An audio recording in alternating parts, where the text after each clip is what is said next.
またせずにコーヒーでも入れよう。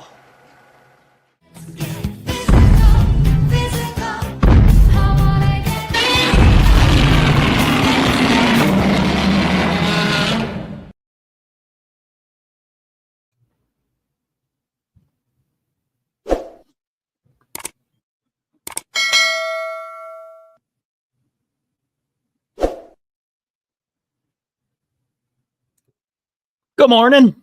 How's everybody doing? This is the Coffee and Kaiju. I don't know what episode number it is, but here we are. And it's me today, and we got Mr. Fresh Vinyl in the house. Good morning. Good morning.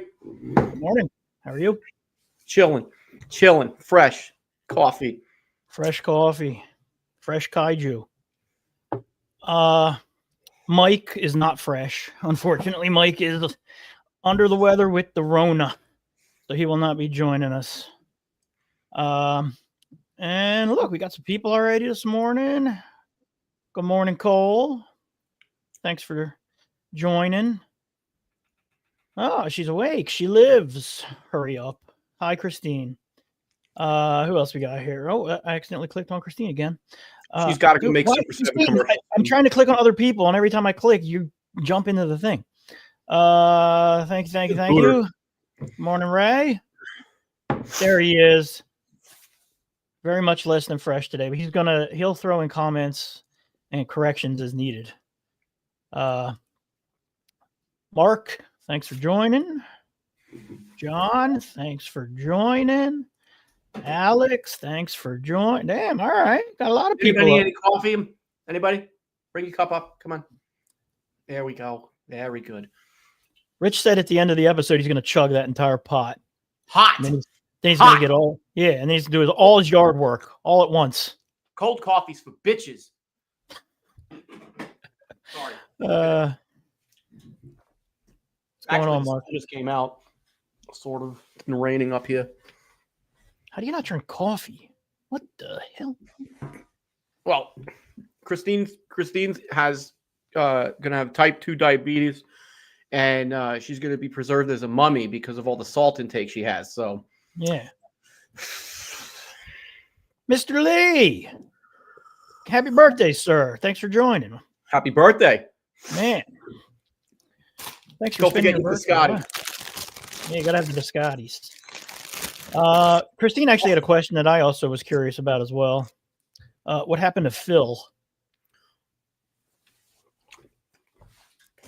Hold on, I gotta bring the whole family out then.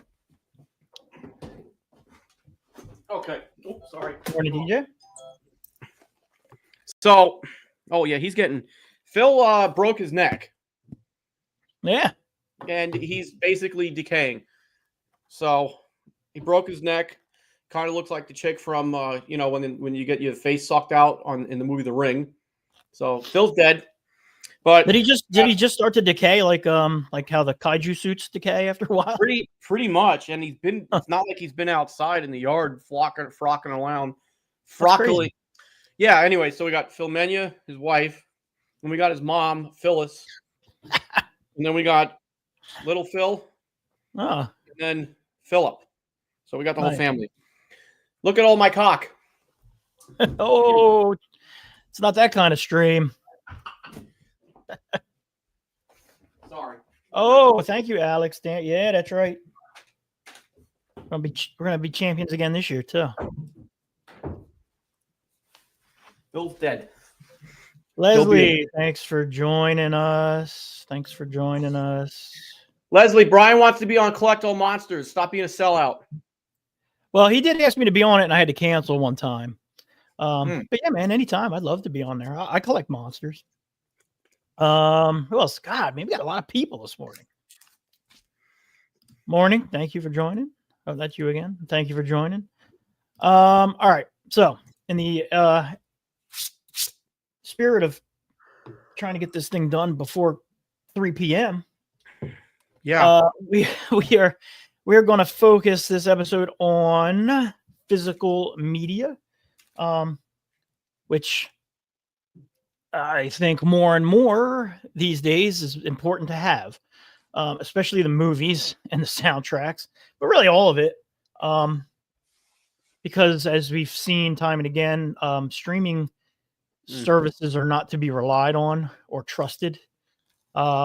Even simply buying something on a streaming service and theoretically owning it doesn't really mean you own it, because they can take it away anytime they want.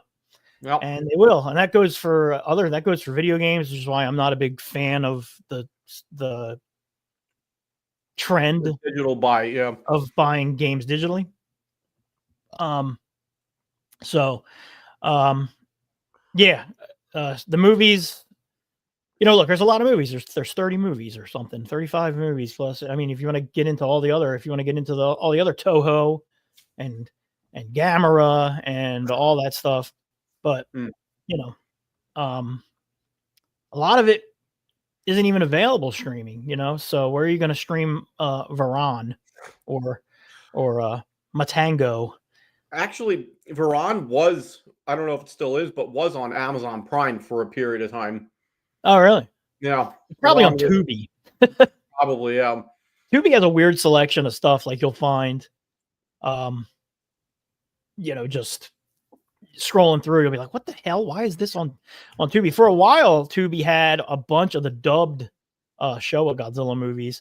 And then when Pluto's channel disappeared, those also disappeared. They were probably all kind of licensed under the same thing. Oh, look at that! Even with COVID, he's still making the dad jokes. Let's see. So yeah, physical media. That's what we're talking about today.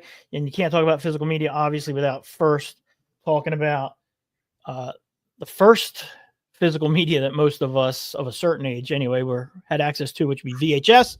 But before VHS, there was actually a little thing called Super 8, and this is my meager Super 8 collection. And full disclosure, that's not a Super 8 player back there. That's a Flux. That is a regular 8mm projector that I got from my grandfather's basement. But for collecting purposes, it just kind of does. I don't. I should just get a Super 8 player probably and try these out. That would be cool to have, Yeah.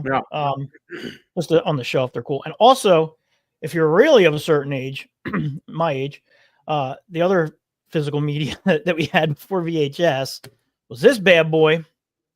And and if you don't know what this is called a Viewmaster. And it is like you do this and you look through it and it's got pictures. And this is the one I've had this probably since kindergarten. So probably talking 1979. But yeah, this is the Godzilla one. It came with a book, which has started to fall apart, which is why mine is paper clipped. That's awesome. But yeah, it comes with a book. It comes with 3 of these things that you slide down into the Viewmaster, and then you look at them, and they're actually, when you look through them, they're actually 3D. They have like a 3D effect, which is pretty cool. I don't know. You can kind of see what they are. Some of them are panels from the Marvel comics, and other ones are like drawn for the Viewmaster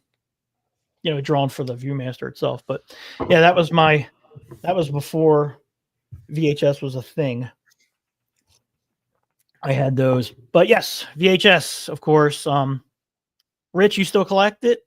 Mike? Well, I wouldn't say you collect it, but you still have it, right? Yeah, I have, and just for a quick plug, I have all the VHS that I had. Yeah, so I actually thought about collecting VHS tapes. I've seen a lot of people that have like all of them. Yeah. So that's pretty cool. Yeah, I have most of the ones that I grew up with. I might be missing 1 or 2. I have all the ones in this picture except for the Monster Zero one. I have a different Monster Zero one. I think I did have that one as a kid. I've got the Scimitar one now, which came out later. But yeah, this is from Mike's collection here. These are also Mike's. I have all these ones as well. The covers on these, some of them had really cool artwork. Some of them had completely goofy, bonkers artwork. The Gamera series also had some, and a lot of them had, there'd be like multiple copies of the same movie with just different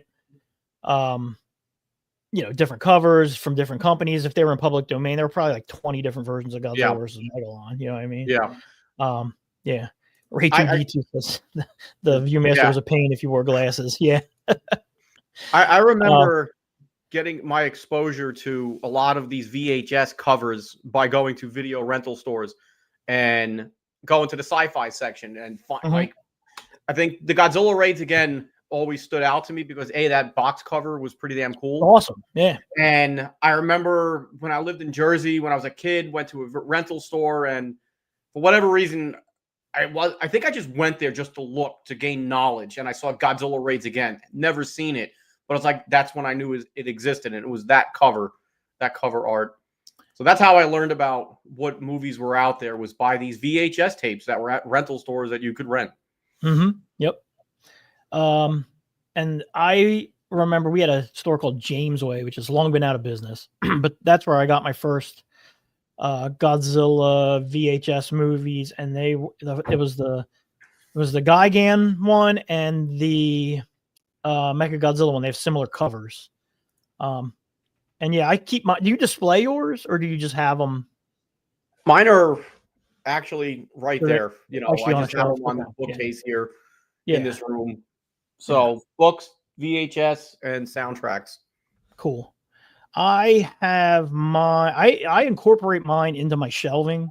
So like I'll put them with the so like Mothra versus Godzilla's with the Mothra stuff, and I'm using my mouse to point at it like you guys can see the mouse on screen.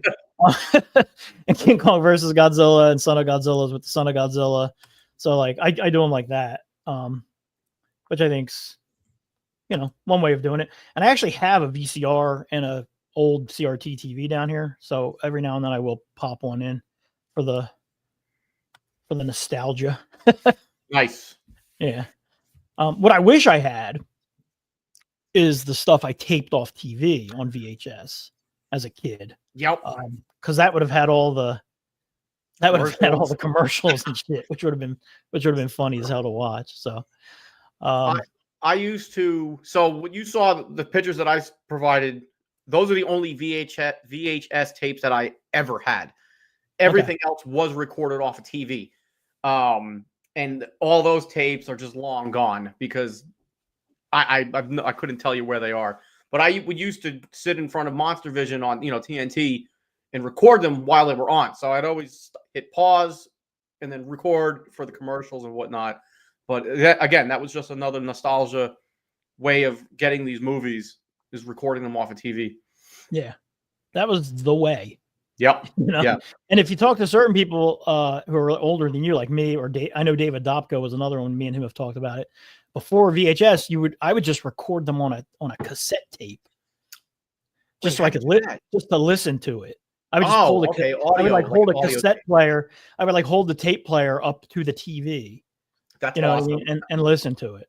So that's funny. I used to do that with the soundtracks. I had like a cassette tape recorder, like you said. I recorded the beginning of Ghidorah the Three-Headed Monster soundtrack with all the roars and everything. Yep. Mothra versus Godzilla and Blue Oyster Cults from TNT. That whole mix. Yeah. And then the end credits of Godzilla versus King Ghidorah '91. So yeah. Funny how we did all that stuff. Yeah. Yep. Big Ken, thanks for joining. I remember when I bought Raids again on VHS, my first reaction was, what the fuck is this crap? Yeah. I was excited as hell to get that though, because that was one that I'd only ever read about. And I'd never seen. And actually I had seen it once prior to that and taped it off TV. But yeah, having that as an official thing, it was a big deal for me. But yeah, it's odd that whole story could be an episode in itself, probably, of that movie. Mark, I have a large CRT. Yeah, dude, I would love to have a wood paneled one like back in the day, but I went with a slightly more. I went with a Trinitron because those are the best for playing the retro games on, which is really what I wanted it for. So, but yeah, man, the old wood panel is classic. Classic. Leslie, the old video treasures of Godzilla or Sea Monster is interesting since it had. Yeah. Yep. I mean, Godzilla just looked like however the guy they hired to draw him that day wanted him to look like. Is pretty much how they look like. Yeah. Oh man, Svengoolie. It's good stuff. That was probably when Svengoolie was local to Chicago and not a national show now, like it is now. And then of course, you can't talk about VHSs without the way a lot of us had to see, especially the Heisei movies, or if you wanted to see the original Japanese versions of the movies, like the original Godzilla, obviously, or if you wanted to watch the not Godzilla Raids Again, Gigantus the Fire Monster version of that movie, or for me, and for a lot of people, honestly, Destroy All Monsters, I had only ever seen on TV, so I had to get that as well. And of course, we're talking about bootlegs. So yeah, this is Mike's bootleg collection. I know he had wanted to talk a bit about this, and unfortunately he's not here, but maybe he'll throw some stuff in the chat here. But yeah, this was the way you got them, and you got them one of two ways. You went to a comic book show or a sci-fi show or something, and somebody happened to have them there, which is how I discovered that there was even a movie after Godzilla 1985 when I wandered into a comic book show when I was in 11th grade. And on the TV, at the first booth I walked to was Godzilla fighting a big flower, and my head exploded, and I was like, what is this? And yeah, $25 later, I had the movie unsubtitled, and I couldn't wait to go home and watch it. And that's how a lot of them were. And you would get these flyers. These are Mike's from his collection, which is cool that he still has them. But yeah, they would just send out these catalogs, and you could call on the phone and talk to a human, or send them a check. But yeah, Video Kaiju was a big one. But yeah, that's how you saw these movies. And we're going to talk about magazines and stuff later, but this stuff was all advertised in G-Fan. Yep. Video Kaiju. Yep. Robert Dyer said it. Yep. I remember seeing those. Actually, I think I got one of the Video Kaiju brochures. I don't have it now, but way back when I ordered from Club Kaiju. I think it was in a box. One of the few times that I bought from them. But again, it's like, where are all these movies that you've never heard of, and now you've seen them. Oh, this one exists, that one exists. So I love those Toho Video bootlegs, because when I remember buying those, the few that I have, I felt like, yep, I was young. I was probably a teenager. I had to have been 14 or 15 or so. Yeah. When I got Godzilla versus Destroyer from a comic book shop, and I had already seen the other Heisei films, which were just ripped right to VHS tape, from a re-recorded them. But Destroyer was like, yep, this is like I think I only got the movie a couple months after it came out, so it was like super fresh. And I'm like, holy shit, like this is freaking now. This is happening now. Yeah, I mean, you'd watch them with no, you'd have to like kind of piece together what was happening because they weren't subtitled, or hopefully, G-Fan would have like a plot synopsis that you would have read, maybe like a month before you got the movie on bootleg. But most of the bootlegs I got looked like the three here on the bottom that say, the Destroy All Monsters and the Godzilla Fantasia, which I also had. It was literally just a VHS tape in the case it came in with a printed out label. And then later on they started getting like, we're getting fancy now. We're doing, we're doing like the clamshell cases with the actual cover art and stuff like that. I think I have one or two like that. Yeah. But all of mine were just, VHS tapes with a label printed on them for the most part. And almost, I can't think, like obviously the original Godzilla Gojira had subtitles because that would have been available at the time, but most of the stuff was just fast forward through the dialogue and get to the monster stuff. So yeah, and it looks like from the comments, most people spent a lot of money at Video Kaiju. Yeah. I remember my first Godzilla convention, G-Con 97, New York City, Hotel New Yorker. Video Dai Kaiju was there, and like they were just stacked up on the table with the with the graphic side up. So it's just like this army of VHS tapes, and of course they were like $30 a pop, if I remember. So it's like, yeah, I mean that's kind of expensive. You can buy 3 for 45.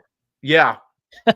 So, or maybe they were 15, depending on. But I think at the convention they were more money. But that's where I bought Mothra. Back in '96. So that's right. I picked up Mothra probably in '97 then. And for reasons, maybe for picking up that VHS tape there, like I enjoy that film. That's a whole other story and topic, but it was just a brand new Mothra movie. Cool. I have it now, and it's not even legal here in the United States to watch. Cool. Yeah.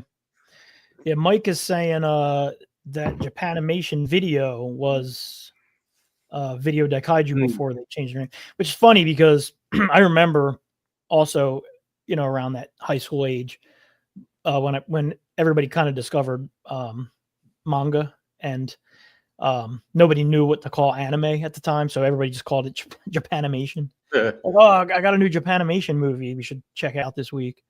It's called Fist of the North Star, which is pretty awesome if you've never seen it. And then of course we don't need to dive too much into DVDs, because I feel like DVDs and Blu-rays are basically what it is now. But I feel like everybody should at least have this. Hopefully. Is it perfect? No. Definitely not. But is it the best we're probably gonna get for a while? Probably. There are flaws with it. I like this book. I don't like that it doesn't fit anywhere. Yeah. I fit it with my records downstairs in the living room. Yeah. I don't like that the glue, or that the pockets holding the Blu-rays in collapse and they fall down and get glue on the discs. If you have yours stored in this thing still, you should probably go check on them, because they shouldn't be in there, because they will get messed up. Well, that's if you're laying it down, right? And the quality of some of the movies isn't even really all that great, for what it was and what you paid for it. But it's got the original Japanese version of King Kong versus Godzilla, which is the only way to watch that, other than watching a bootleg if you want it subtitled anyway. So it's worth it for, the art in the book is cool. It's got a lot of pluses. It's got some negatives, but all in all, it's a worthwhile thing to have. Here's just this is some of my stuff. That blue one, that plain blue case there next to the -1 Blu-ray is all of the Showa movies from the Criterion set. They're just all stuffed in there. So yeah, and then obviously, hopefully, most people have by now got this guy as well. Yeah, that's just totally worth the price. I mean, I jumped on it right when it came out, and it came with the gold Bandai Godzilla -1 figure. But when if you have this set and you put it in your hand, you can feel that, yeah, Toho spent some good money putting that together. That's a beautiful box set. Yeah, it's a good quality set. Very, very nicely done. Just in the fact that it comes with the Blu-ray and the minus color plus bonus features. It's just probably the best box set for a Godzilla movie that I own. So yeah, really cool. Let's see, Ryan makes a comment that I agree with. He likes the dubbing, so there's a version he grew up with. Yeah, I'm right there with you, Brand. For the Showa movies, 9 times out of 10, if I had a choice between dubbed or subbed, I would pick the dubbed version. And it again is only because of what I grew up with, and the dubs back then were pretty good. Not like the dubs for the 90s and beyond, where it's got that really corny cartoon voices that they started doing. These were dubbed, pretty good. So I like those. And if you go to like the Internet Archive, you can find all of those on there. And I have multiple versions of every Showa movie saved on a hard drive that's just permanently attached to my TV, including the dubbed versions I grew up with. So, yeah. What's this? They got the Japanese version. Yes, they do have it. They do have it. They do have it. Let's see. I hope Criterion makes DVD of the service. You're saying make a box set of the Heisei Millennium. Yeah. I mean, I don't know that they would do a Heisei I mean, maybe they will. I mean, if there's money to be made, they'll probably do it. But yeah. So yeah, that's your, as far as the actually owning the movies go, those are what we're looking at there. Some other stuff though. I know Rich, I don't have a lot of posters. I know you go pretty hard with the posters. Which, is another form of physical media that's good to have, especially these are really nice. And those are go ahead. No. Yeah, so these are just one sheets. They're literally right above me over the computer where we're sitting. And I picked these up, probably 2012 or 13. And they're not framed right. I really need to upgrade these frames because the sides are probably getting crunched because if you have posters, then you know that the Japanese dimensions are not the same as American posters.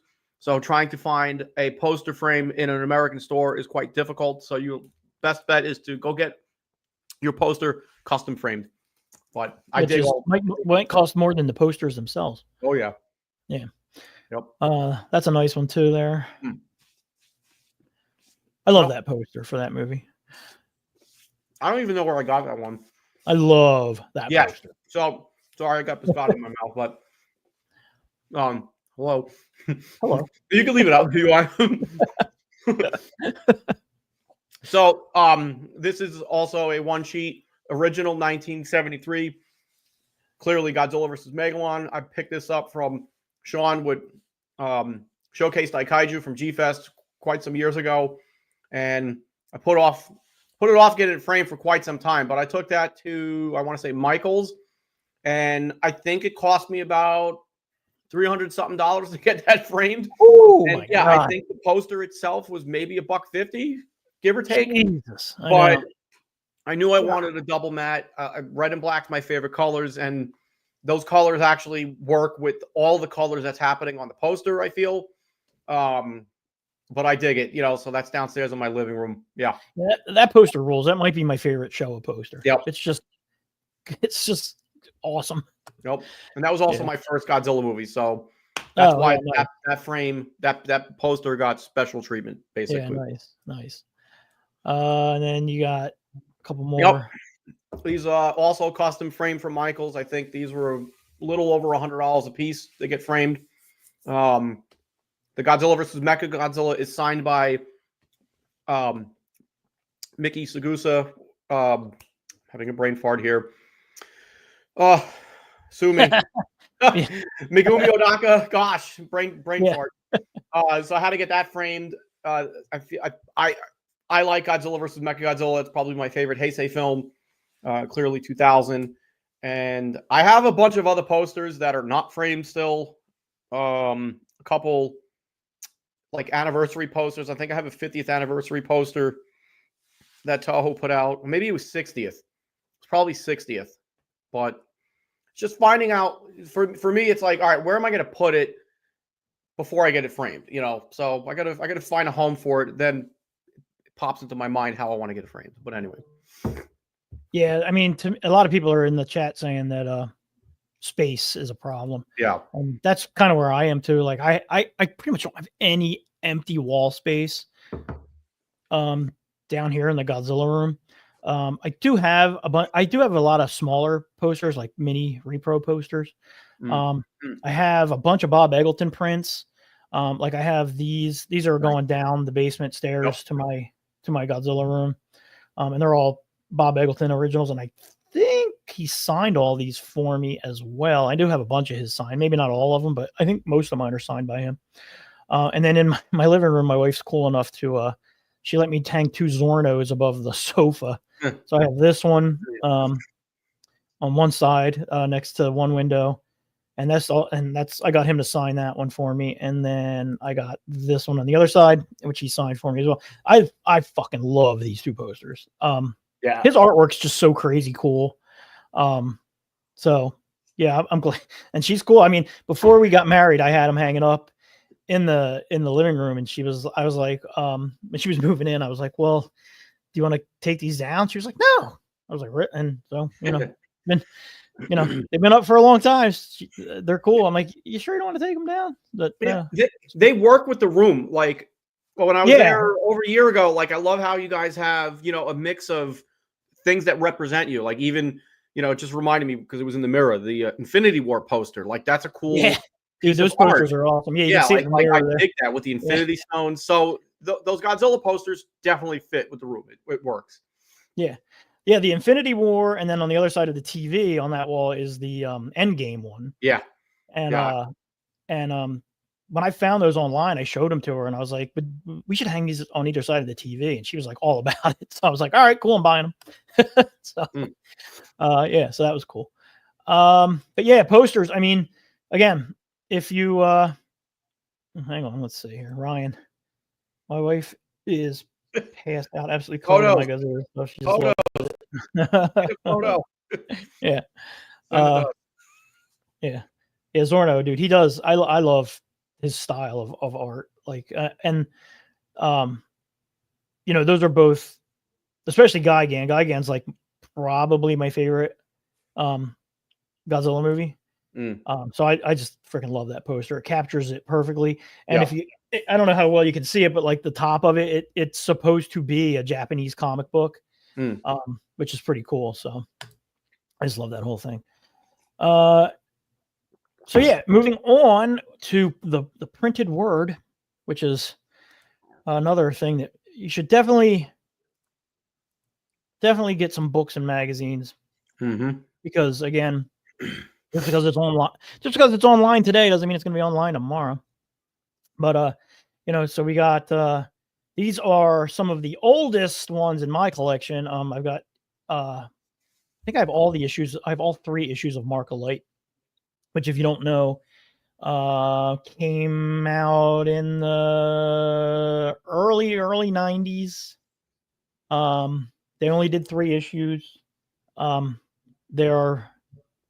they only did 2. I don't know. They only did 2 or 3 issues. I have them all, however many there are.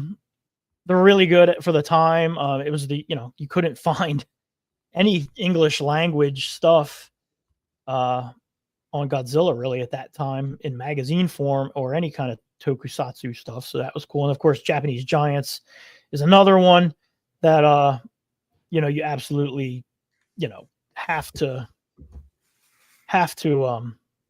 respect. That was probably the OG fanzine. So I have a few of those as well. I also there's a collection, and I don't know if I took a picture of it. There's a full collection of books there's a book of the full run of Japanese Giants, which is worth picking up as well. I think you can get it off of Amazon. Mike's got some of these. I have a few of these as well. These were, you'd pick these up in like specialty comic shops. Most places didn't carry them, but these are always fun to have, even though you couldn't read anything. It was always good to look through. Yep. Rich, you have some must-haves in this one here. The Art of Japanese Monsters by Sean is great. His collectibles book is still good to look through. It's obviously the prices are not going to be aren't going to be accurate anymore. Right here, this is $15. Yeah, like in 1995 guy. But it's still cool to look through. The compendium, I actually had that. I sold mine to Jessica Etchels a long time ago. But I have the Life magazine. Those are all good. Then you got stuff like this, which shockingly is worth a fortune. Somehow. If anybody's looking, I have an extra Godzilla like Storor I'd probably part with. But I only have one of the other one. Do you have? I don't think I have them any. No, I don't. Unless they're buried. The Random House books Forgot about No, those. but I like those. Yeah, the stories, Those especially are the ones fun. written by Mark Saraceni. Yeah, they were fun to read. Yeah, really, and because they also were a continuation of the previous story, so it was really cool. Yeah, they took place in the actual like Toho world. He had access to like the other monsters, which is pretty cool. Yep. So yeah. Mark, August, and Bob did great with it. Yeah, exactly. They did. Oh yeah, Japanese Fantasy Film Journal is another great one. The Biolante issue of Japanese Giants. Yeah, I mean, dude, Japanese Giants, it's really hard to like express how in depth they went with stuff. Like it was really, really like deep dives on those movies, like that you would not find. I mean, and honestly, like the amount of research that those guys did for that out of the sheer just love of the movies, because they weren't making any money off printing those magazines, so pretty fucking awesome. And then we got some more Mike Russo stuff. I mean, study that because a lot of that stuff's worth having. A lot of it's outdated again. The Stuart Galbraith book there is probably a little outdated, but I mean, the thought is the thought, so. Believe it or not, Mike actually has a book report on each and every one of those books. Here's some more Mike stuff. Some more Mike stuff. The top one here, I wish he was on because that one was like the Bible of toy collecting books. Yeah, for a long time. Here's some of my stuff this is stuff in my Godzilla room. Yeah, I focused on these ones here. These are all by John LeMay, who I've talked about, I think, a few times. His books are they're really good. You can get them off Amazon. They're not very expensive. This one specifically, the King Kong one, a lot of his are about unmade movies. This one's great. It's got Godzilla stuff. It's got Kong stuff in it. It's super, super worth reading. So yeah, I definitely suggest picking up some of his stuff. It's good. This stuff is in my actual bookshelf in my living room. Yeah, so that's some of that stuff there. I've got a few coffee table books. These are both well worth picking up. These are actually on my coffee table. And one of them I got autographed when I met him, which is cool. Also, what do I got? You would not be able to talk about books without talking about these. Yeah. So I've got the original. Book, right? This is the one I grew up with. I got it signed by Haruo Nakajima. And this is the one I grew up with. Fortunately for me, my mom was a elementary school teacher and had access to order them directly through the school. So she ordered me this one, and she ordered me the Kong one. And for getting them when I was 8, I kept them in immaculate condition. They are like flawless. Awesome. Yeah. And I also have a bunch of the other ones that I actually got from the school library. When they were getting rid of old books, my mom got a bunch of them. Those are beat to shit, the other ones that I have. But those are really nice. And those, for a lot of people, were like, that Godzilla book was like the Bible of books. So,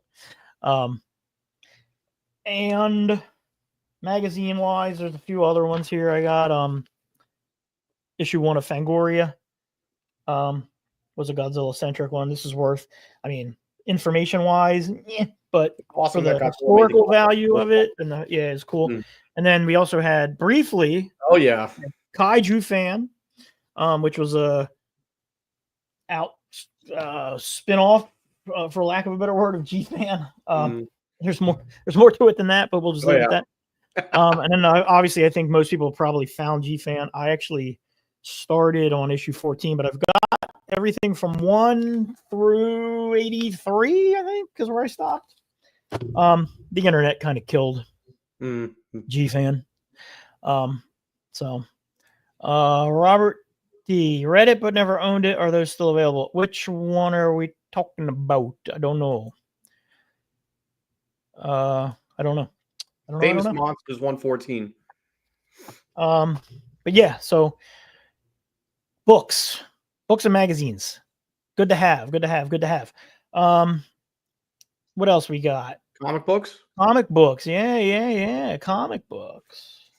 Can't. I'll go because I got Godzilla in comics now is pretty commonplace. I think he's Yeah. doing like Godzilla versus the Marvel Chicago, Universe is like a thing now. Yeah. Boston's But I next. mean, yeah, back in the day, it was very rare Yeah. that yeah. We had the Dark Horse comic books. So I'm showing these off because this was my favorite run of comic books. Was the Dark Horse. Clearly, IDW has been doing Godzilla comics since I think like 2015. And Yeah. I was actually in Harrison Comics. That's the shop we went to when you've been up here. Oh yeah. And it blew my mind actually how many comic books and stories they have. They got like Mothra comics, Godzilla, clearly Godzilla and everything, but the hell, like this, the Dark Horse is where it's at. Like this one, Yeah. I love Godzilla vs. Hero Zero. We mentioned this earlier. Where is it? The color special. Where I have that one. The color special is awesome. Yeah, that's where is it? This was a must-have. I love the art in that one too. Yep, by Art Adams. That's basically like Godzilla versus Daimajin. Phenomenal. One of the other things I loved about the Dark Horse comics was the art covers that Bob did. And like a lot of them, I mean, Bob's art is just you know it when you see it. And for whatever reasons, well, I know what reasons, but I love Godzilla Zero, that cover. I have awesome. 3 of them. Wait, sometimes I don't know which way I'm going. And one of them signed by Jesus. One signed by, that's worth a lot of money. By Bob himself. I bought this at the comic book shop and I found it signed. And I'm like, sweet, grabbing it. You know, it was only $20, but yeah. The story, now, to ramble about it briefly, because I could ramble, it was only 16 issues. They were going to stop at issue 12.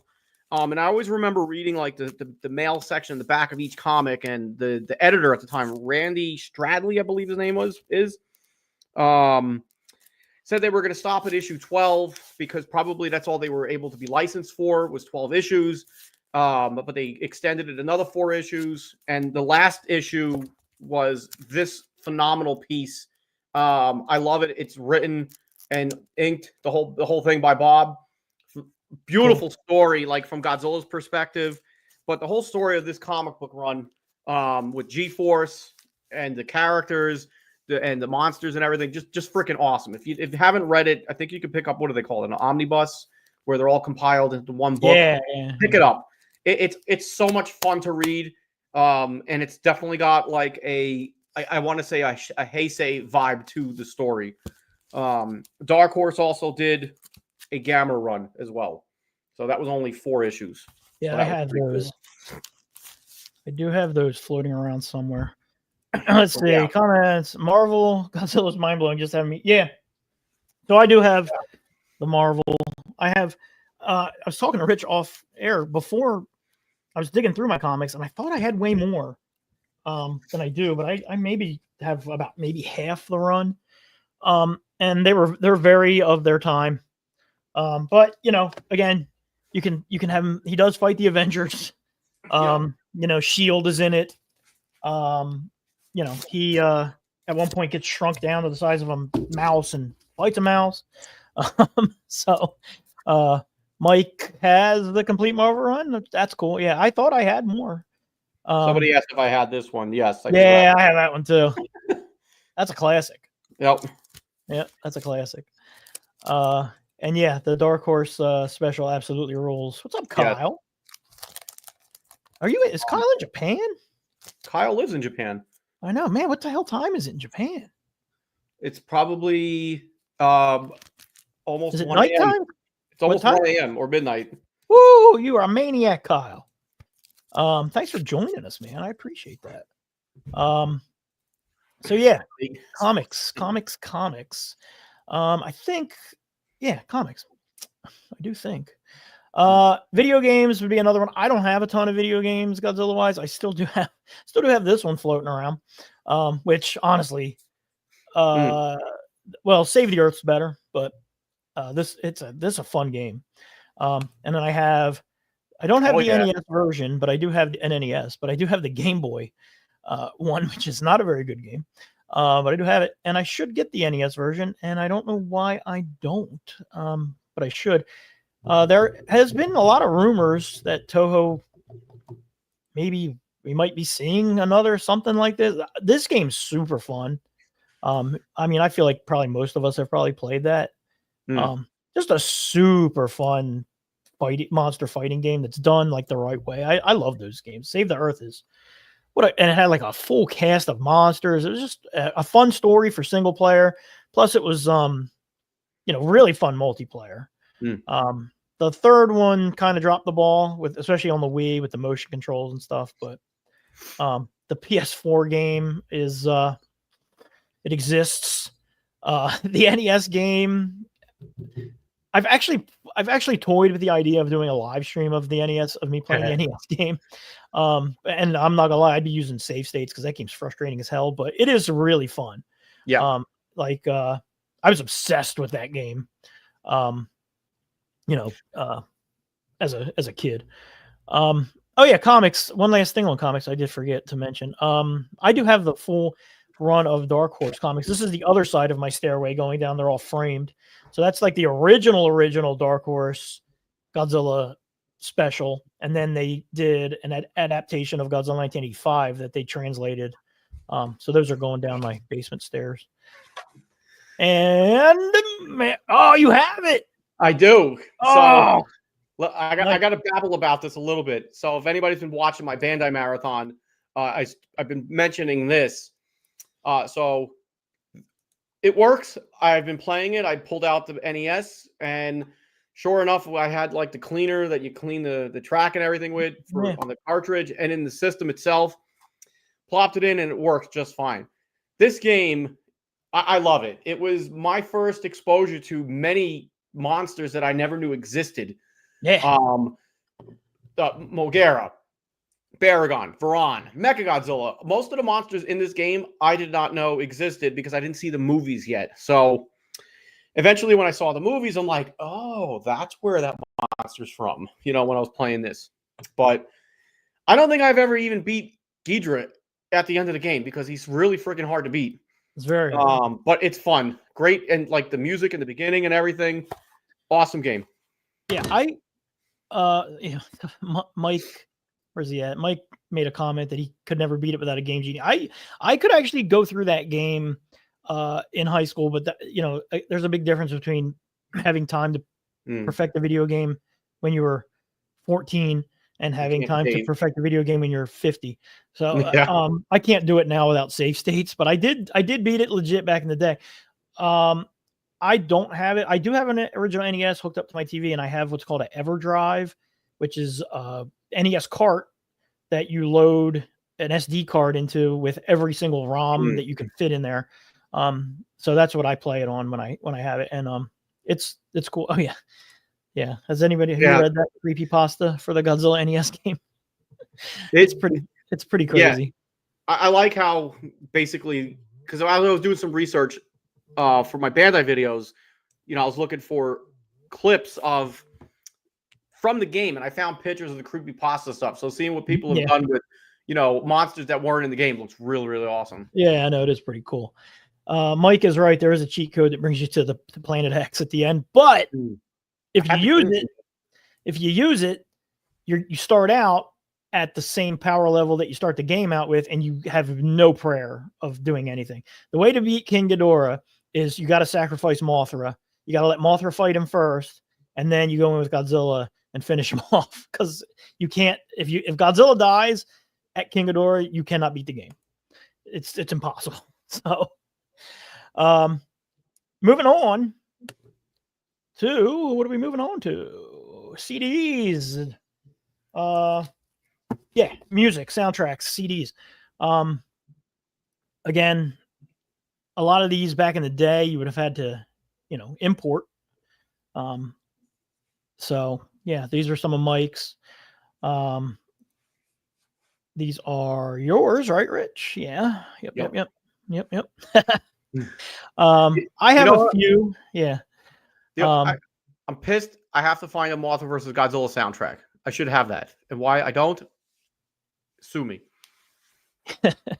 I have a few CDs. I might have like 5 or 6. But I do have these two, and I know there's a third one, but I do not have it. But these are definitely cool to have, especially if you were there live to see it. That's the ticket to one of the shows at G Fest that our buddy Dutch did, and yeah, those are very worth having. And then, Rich, this is something you sent me. This is your vinyl of Godzilla versus Kong. Let's see. Mike. All the soundtracks got released for CD for practically peanuts. Oh, well, there you go. Nice. Yeah, and then somebody here is talking about the Mondo releases. Yeah. So that's what we're going to get into now is the vinyl side of it, because I think there's to me, especially if you have a turntable, and I have one down here and I have one upstairs, collecting the vinyl stuff, if the price is different than buying a CD, obviously, but what you get with them and the art and stuff makes it super worth it to me. Like the box set here, this is the Waxworks box set that came out, and God, where's my camera? There it is. And it's just it's just incredible. It's so well done. And I just looked this morning, and it is not available anywhere anymore. I did see it for sale on Amazon for $998. That's insane. I don't know if you want to. Yeah, I don't know if you want to spend that. It was $450 when it came out. It's just beautifully done. The packaging's incredible. All of the discs look amazing. It comes with one of these things. It's nice. It's a slip. It basically replaces your mat on your turntable. So that's like permanently on my turntable now, which is cool. All of them have amazing artwork. All of them have beautiful different. All the vinyls are different colors. That's the Godzilla versus Megalon one. Like I said, the art is fantastic for all of them. I love that one. So yeah, I have a pretty decent vinyl collection. This is a lot of Godzilla stuff on that shelf. Here's the -1 soundtrack, very worth having. It's awesome. Comes on an awesome clear vinyl. This is the War of the Gargantuas. This is the inside. There's a Mothra one there, and then I've got some, some that I've picked up over the years from like G Fest or wherever, as well. So nice variety. Yeah, and like I said, just having the just like, oh yeah, exactly, like, yeah, it is. It's just the art and the color of the discs and all that stuff, and honestly, just the sound. I mean, it does sound really nice. If you have not like putting a record on. Yeah, it's nice to do. Get that nice warm, needle across the thing sound. It's all very nice, very nice, very nice. Hell yeah, man. That it is. It's a shame it hasn't been reissued. I remember when they announced this thing coming out, I set an alarm so I could pre-order it. I probably overestimated how many people wanted to spend $450 for a box set of Godzilla music, but I was like, I'm getting this. I have to have this. So yeah, I'm a big time into that. Lastly, but not leastly, would be something that would be personal to everyone from a physical media standpoint, and that would be autographs, especially to me, autographs that not necessarily that you bought from like eBay or something, but like autographs that you actually got. You know what I mean? Yeah. Like in person, from the person. Those are the things I think that in my collection, like I really appreciate that stuff. So the Rich, this is some stuff you sent me. you want to explain what those panels are there on the screen? The white panels with all the different Yes. signatures on it. So I'm probably going to butcher pronouncing this. I think, if I remember correctly, they're called shikishi boards. Mm-hmm. So those four, I got. I always feel fortunate. So I feel fortunate enough to get to have those from going to conventions and dinners where those guests were at. Haru Nakajima, Megumi Odaka, Akira Takarada, Ken Satsuma. So all of those four Shikishi boards, again, if I'm not pronouncing it right, were from those events. Having been able to attend the dinner was just a gift in itself. But everybody that went to that dinner, Brian, I know you have some. Yep. We were all gifted one, so those hold like a real sentimental value to them, because of mostly for being at that event. So, and now knowing that Nakajima's gone, Satsuma's gone, Takarada is gone, like those are just, there's really no monetary value to them. To me personally, it's just such an awesome experience. And when I look at them, it just reminds me of the good times that were had at those dinners, and with friends, of course. Like how much better does it get when you're out to dinner with a group of friends that we've built and established over the years in this fandom, get to go out to dinner and with our heroes. I've always said it gives me goosebumps right now, just like that phony The Rock. But just awesome, great times. You just can't put Yeah. you can't put a price on that experience. Yeah. And those boards, you can see the red on there. Those are stamps. Yeah, that they have. They're like personalized stamps that they use. So yeah, it's just awesome to have those. Mine are incorporated. I have a wall of photos. Nice. So mine are all incorporated into that. And Rich, you were with me probably for 99% of the pictures on that wall. And I guess Mike was there for probably 80% of them. But yeah, I mean, just, incredible stuff there. Yeah, I think I'm just looking. I think I was there for every event. I think that you're there. Yeah, I think you were there for all of them. Actually, I think Mike. The only one I think Mike might not have been there for was the Anime Boston and the Chiller. Yeah, the Chiller one that we did. Which Chiller was the first time I had met any of them. At that Chiller, which makes that one doubly awesome. The Anime Boston obviously is where we all went out to dinner, which was really awesome as well. Mike's got some autograph stuff that he sent over. That's his stuff, which is pretty cool. Could we go back to my photo? I want to babble about the other ones, if you don't mind. Yeah, go ahead.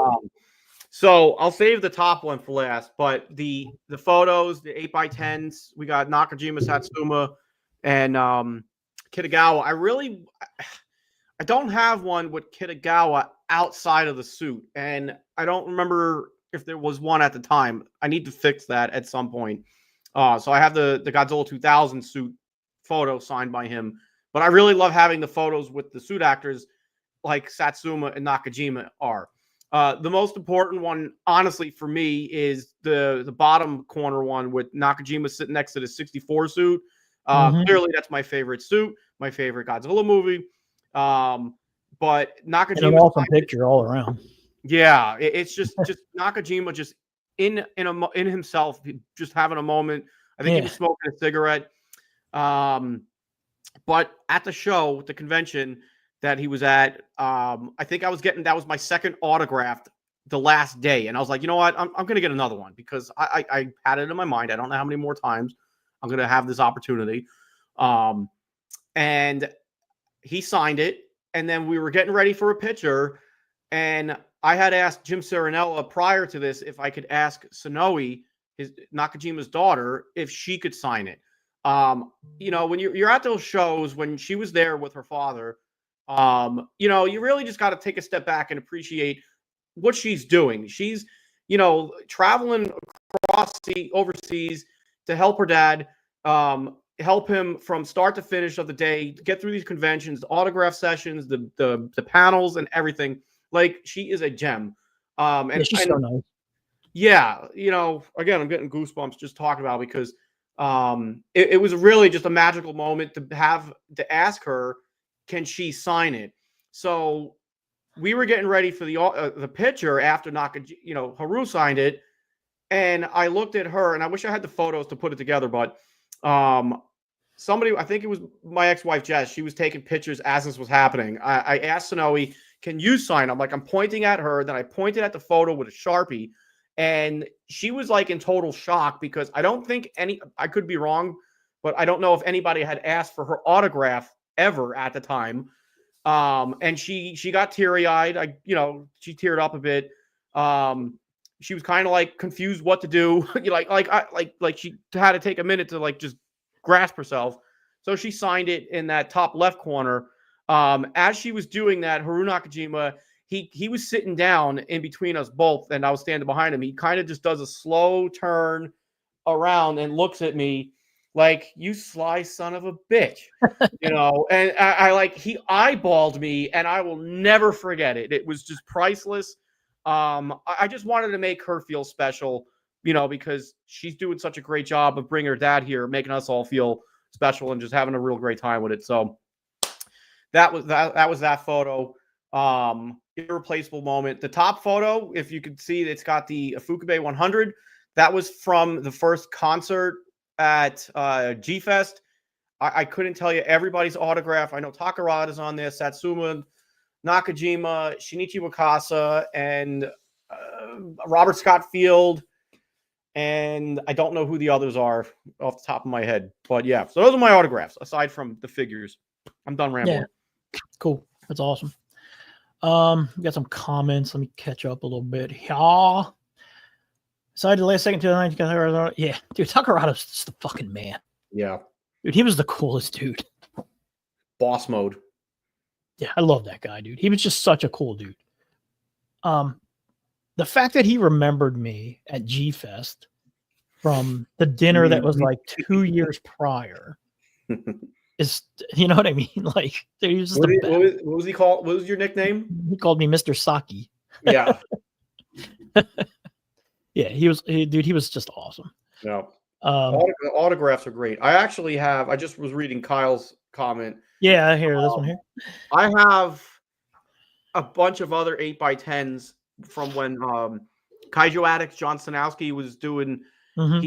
He managed to get a bunch of autographs through his site. I have Akira Kubo's. I think I also want to say Kumi Mizuno, Yoshio. I can't pronounce his last name. Shuchiya. Yeah. But yeah, so I got so much more things I gotta get framed and displayed. Autographs are great, but I mean, honestly, yes. Yeah.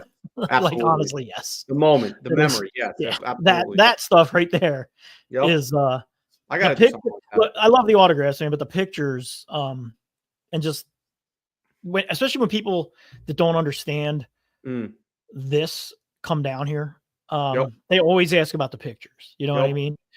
Like, it's anytime I've ever had anybody have to come to my house to work on something that requires them to go into the basement, stare at the wall, it's always, I love hanging back because it's always like, I've had people ask, like, can I take some pictures? Mm-hmm. Like, I need to send this to, I'm like, yeah, do whatever. Like, it's fine. Yeah. And then, speaking of, Shogun looks ugly and overpriced. Love it. Yeah, it is ugly. That is my Shogun Godzilla from when I was 8 years old.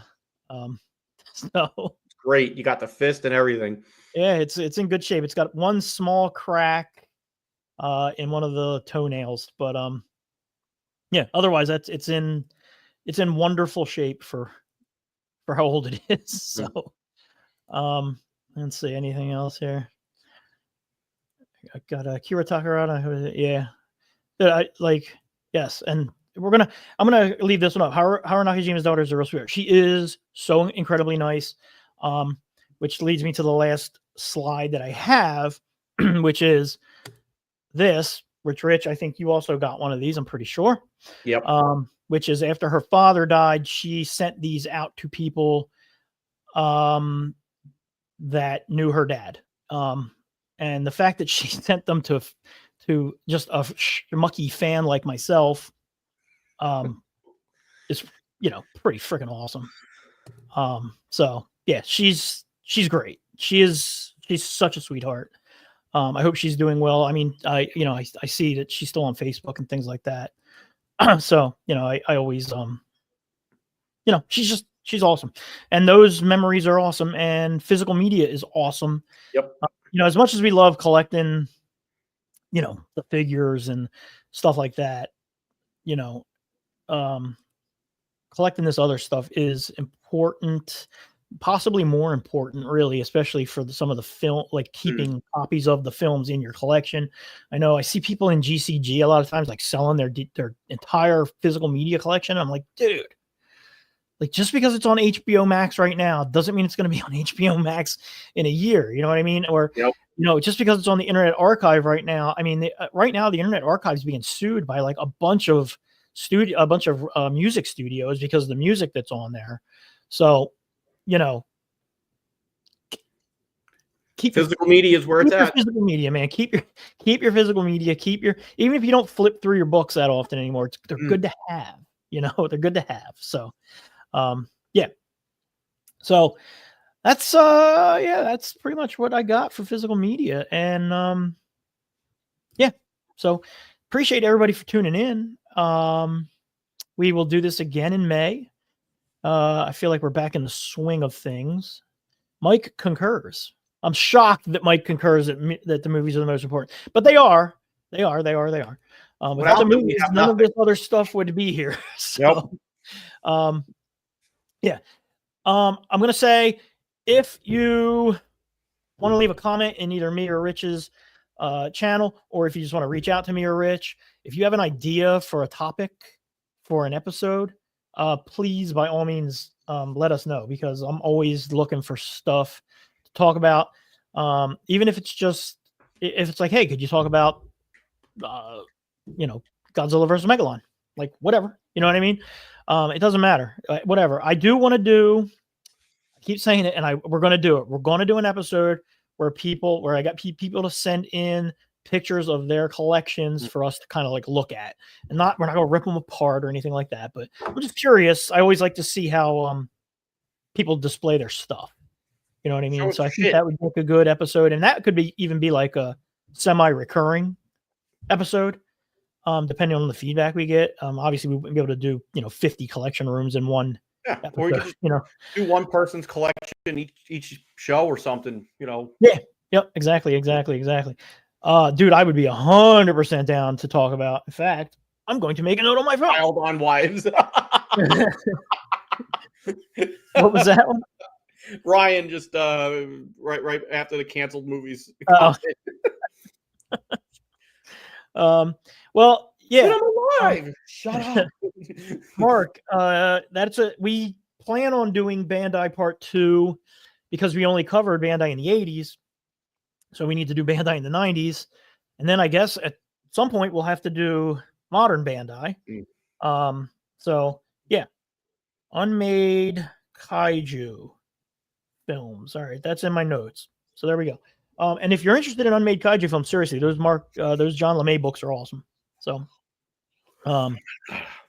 correct, Ken. Physical media forever. All right, Ray, thank you for tuning in. Thanks to everybody for tuning in. We do appreciate it. Rich, anything you want to plug before we get out of here? Two things. Working on literally before we got on, and be working in between this next Bandai Marathon episode that will be on Mothra 61/64 for the Bandai figures.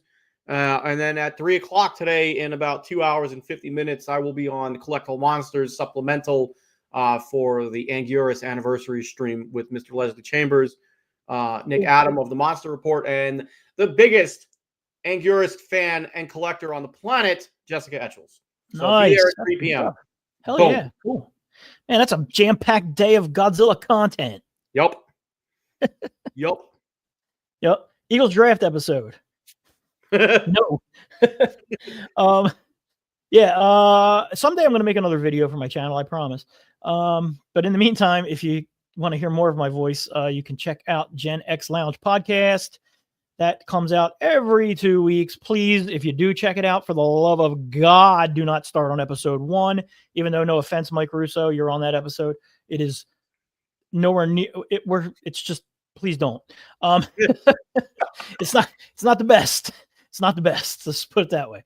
But yeah, having said that, thanks everybody so much for tuning in. We will do this again at least once in May. I'm feeling it again. I'm enjoying doing it. I think Rich, I know you're happy that we're doing it again. Hell yeah. And hell yeah. Fresh Model Live might be a thing too again. We'll see. Yeah. That's what I'm hearing. All right, cool, everybody. We're gonna see. I have it set to automatically end when I hit this button, so we'll see what happens. We may just be sitting here looking at each other. Let's see. Oh no, there it goes. It's gonna work. It's gonna work. How about some coffee? Coffee? I like coffee.